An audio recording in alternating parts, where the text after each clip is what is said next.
Every month, I used to manually create the same invoices for retainers, enter the same bills for office rent, and post the salary journals again and again. If this sounds familiar, you are probably not using Xero's recurring transactions, one of the most underrated automation tools in the system. In this video that's tailored for Malaysian SMEs, I will show you how to automate your monthly task using the repeating sales invoices, repeating bills to pay, and repeating journal features. Why it matters for Malaysians? Recurring transactions help you reduce errors, save time, and improve your monthly closing speed. Whether you are billing a client 3,000 ringgit every month, paying rent, or recording payroll journals, this will change how you work. Let's get it started now. In the first section, it is about repeating invoice setup. This repeating invoice feature is ideal for retainers, fees, subscriptions, or monthly fixed billing. For example, you have secured a client that charges retainer service of 5,000 ringgit for your digital marketing service on a monthly basis. So what you should do now is click on Business, Invoices, and then New Repeating Invoice. First, you need to set a frequency. Since this is a service on a monthly basis, you should set 1 month. And then set your next invoice date, for example, 1st of August 2025. And then the due date, let's say, is 30 days after invoice date. And insert the end date if it's needed. And please remember that this is optional. So there are 3 options for you to choose how you want this repeating invoice to be created. First, save as draft.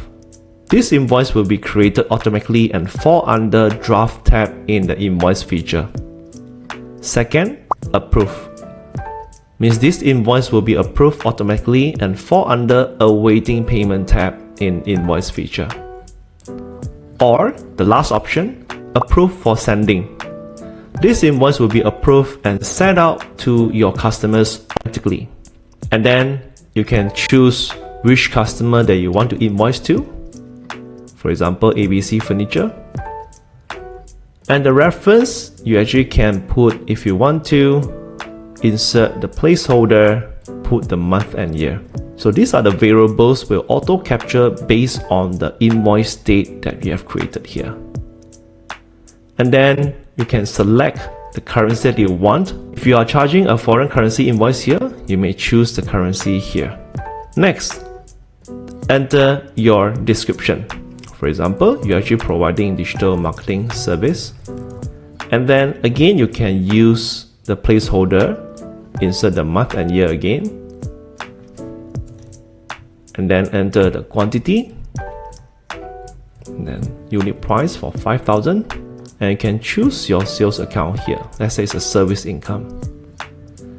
And you have any SST, you also can select here. And if you have set up any tracking category, please remember to insert here as well. For this case, I just put as none. So once you're done, you just click on Save. And you have set up the email address under the contact feature. So the email will be auto-populated out here. And then all the standard subject, the email, and also the message will be created here as well.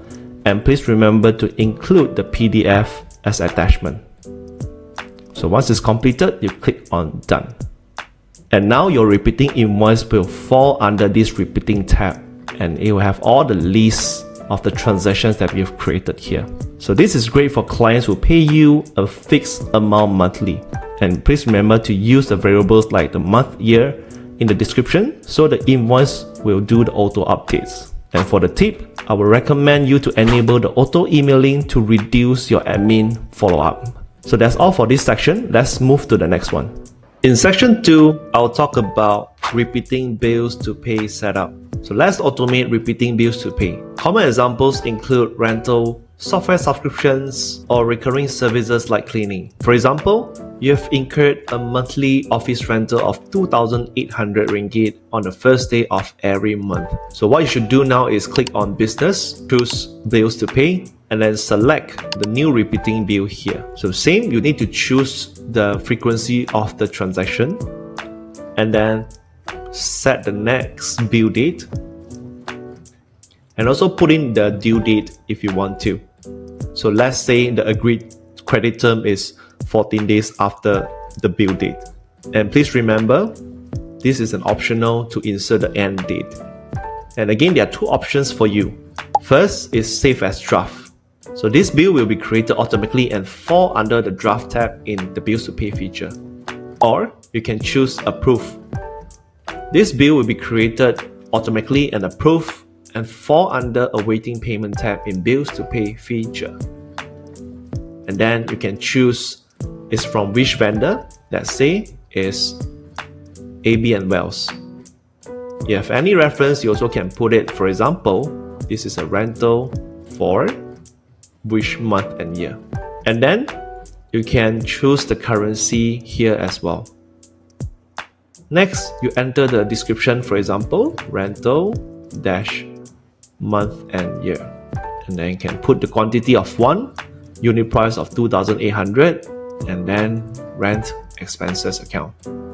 And please remember, don't ever put any SST rate here. So once it's done, you can scroll down and then click on save. And then you will able to see the repeating bills to pay list here under the repeating tab. So this is how you create a repeating bills to pay. And for the best practice, keep the vendor related bills in draft first to review, especially if the amounts vary slightly month to month. So that's all for this section. Let's move to the next one. In this section 3, we will talk about repeating journals. So this repeating journal feature is ideal for recurring accounting entries like depreciation, salary accruals, or even yearly professional fees.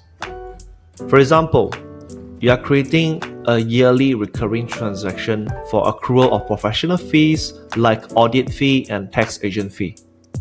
So first you need to hit on accounting, choose manual journals, and then click new repeating journal.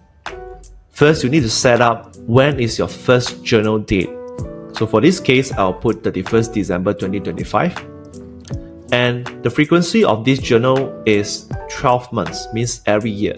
And you can choose either save as a draft or post it. So for this case, I'll choose as a draft. And the narration, you can insert something like this: accrual of professional fee for year. So this is actually extracted from this placeholder. And then you can put the debit and credit entries now. For example, now I'm going to do the audit fee and then accruals, and then tax agent fee, and then accruals. So I can choose the account first. So if you would like to know how to add, edit, or delete a chart of account, so you can refer to the video description as below to look at the link that we explain about the video on how to create a chart of account. So back to here, you can insert, for example, 3,000 ringgit for the audit fee, so same goes to the accrual, and tax agent usually is 50% of the audit fee. So once it's done, you just track through and click on save. And again, there's a repeating tab under this manual journal feature that you can see what are the repeating journals that you have created and what's the amount and the frequency of these repeating journals, and they'll tell you when is your next journal date. So make sure you check with your accountant before automating journals. So once it's approved, they will affect your books directly. So let's talk about the common mistakes to avoid for these repeating transactions. First is forgetting to set the end date. This will lead to entries being posted forever and it will affect the numbers in your reports. Secondly, approving automatically without a review. So this is risky if the values change monthly. And the third, no variable fields in description. This might make your invoices look outdated or unclear. So to share you some best practice summary, first is to use the template for recurring entries to ensure all the wordings are used the same. Secondly, review the schedules of the repeating.